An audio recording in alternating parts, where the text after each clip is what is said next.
Hello दोस्तों। एक court case करने के लिए क्या क्या डॉक्यूमेंट्स लगते हैं? सभी का ये डाउट होता है कि क्या क्या पेपर लगाएं हम केस। लेकिन ये केस की प्रकृति पर डिपेंड करता है कि किस टाइप का आपका केस है। लेकिन जनरली ये डॉक्यूमेंट्स तो लगते ही हैं। ठीक है, चाहे वो क्रिमिनल केस हो, चाहे वो सिविल केस हो। ठीक है, तो आपको क्या क्या डॉक्यूमेंट्स तैयार करने हैं। यहाँ पे मैं व्यवहारिक केस की बात कर रही हूँ, यानी कि सिविल केस की बात कर रही हूँ। आप सिविल कोर्ट में केस दायर करना चाहते हैं तो आपको आप करना चाहते हैं, आप दायर करना चाहते हैं केस, तो आप कहलाएंगे वादी यानी प्लांटिफ। अब आप जिसके खिलाफ करना चाहते हैं वो प्रतिवादी कहलाएंगे, डिफेंडेंट, जो भी आप। ठीक है, तो आपको क्या क्या डॉक्यूमेंट्स, सपोज आप जो है प्लांटिफ हैं तो आप क्या क्या डॉक्यूमेंट्स आप लगाएंगे एक फ़ाइल पे। सबसे पहले आपको एक ऑफिस, ये सब ऑफिस फाइल पे ही लगता है, जो आपको सबमिट करवानी है वो कोर्ट में आपको मिल जाएगी।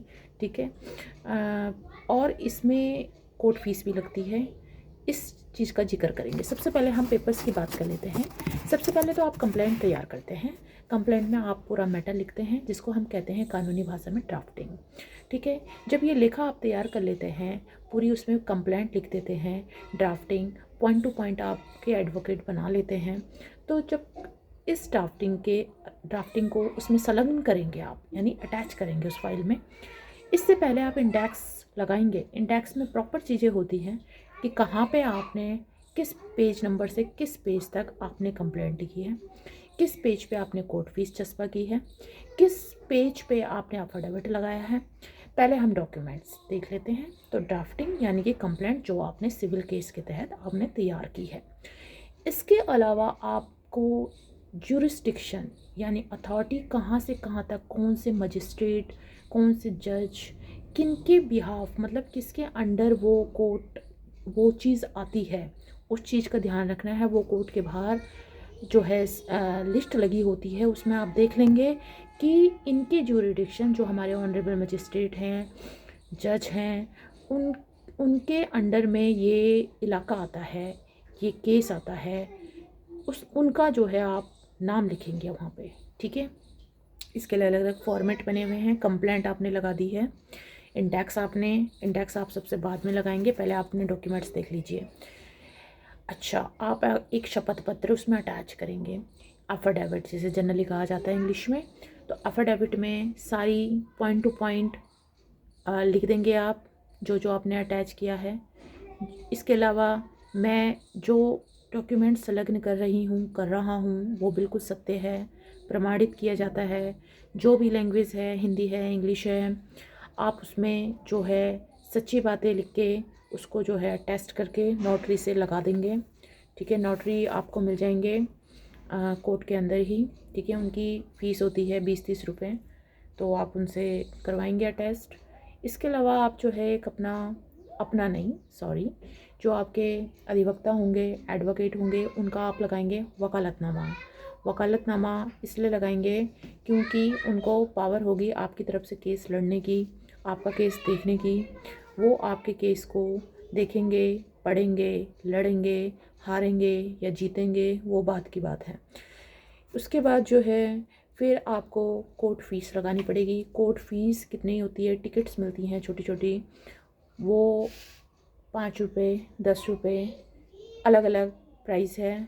ठीक है, उसकी अलग अलग रेट है, वो आप देख लीजिए। वो कोर्ट जो आपको टिकट्स मिलेगी, यानी कोर्ट फ़ीस कहिए आप, कोर्ट फ़ीस जो आप लगाएंगे वो आपको जो है उसमें संलग्न करनी है, चिपकानी है।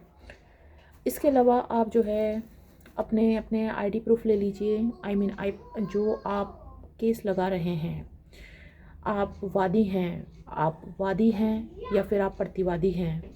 तो अगर आप प्लेंटिफ हैं, प्लेंट की कॉपी आपने लगा दी है, एफिडेविट आपने लगा दिया है, आपने कोर्ट फीस लगा दी है, आपने आईडी प्रूफ लगा दिया है, एड्रेस प्रूफ लगा दिया है, आधार कार्ड वगैरह सब कुछ लगा दिया है।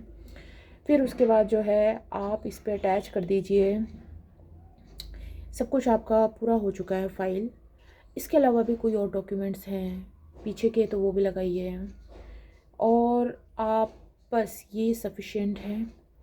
आप चेक कीजिए अपनी फ़ाइल, जिस तरीके से आपने डॉक्यूमेंट सीक्वेंस में लगा रखे हैं उसका इंडेक्स तैयार कीजिए। इंडेक्स में नंबर वाइज लिखिए, स्पेस से स्पेस तक कितना लगा रखा है आपने। आपके एडवोकेट तैयार कर लेंगे फाइल को और वो जो है सबमिट हो जाएगी सिविल कोर्ट के अंदर, ठीक है। वहाँ पे जो है उनके रीडर होंगे। जिस भी कोर्ट में आपकी डेट लगनी है, यानी आपने जहाँ जमा करना है, सिविल कोर्ट में डाइवोर्स केस है आपका, डाइवोर्स केस है, तो आप देखिए किस कोर्ट के अंदर आपकी अलग अलग वहाँ पे रीडर होते हैं। आपको फ़ाइल सबमिट करनी है, आपको नहीं करनी, आप नहीं कर रहे हैं, आपके एडवोकेट जानते होंगे, वो फ़ाइल सबमिट करेंगे और आपको डेट के लिए सूचित करेंगे कि इस डेट को आपकी जो है आपकी पेशी है, आपको इस डेट पे आना है। यही प्रोसीजर प्रतिवादी का भी है, जो डिफेंडेंट होंगे। अगर वो रिटन स्टेटमेंट दे रहे हैं तो ऑलमोस्ट यही डॉक्यूमेंट्स लगेंगे।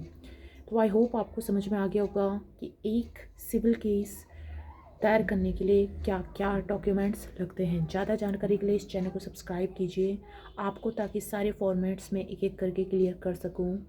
जितने भी फॉर्मेट्स हैं उनका आपको ज्ञान हो सके। अगर आप एलएलबी के छात्र हैं या बीएलएलबी के छात्र हैं, आगे चलकर आपके लिए समस्या ये नहीं आएगी और आपके नॉलेज में सारे फॉर्मेट्स, सारी चीज़ें, सारी बातें होंगी। Thank you so much.